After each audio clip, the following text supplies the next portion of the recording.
Naubusan na naman nga po pala ako ng ice candy mga mare, kaya naman itong pinagkaabalahan ko ngayong araw na ito.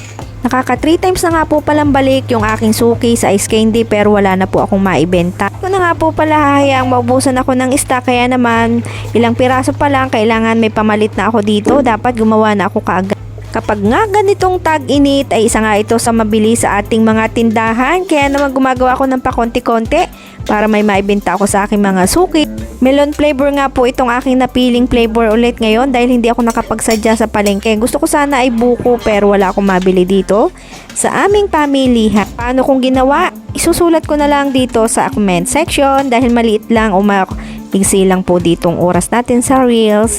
Ayun lang mga mare. Gawa muna tayo ng ice candy.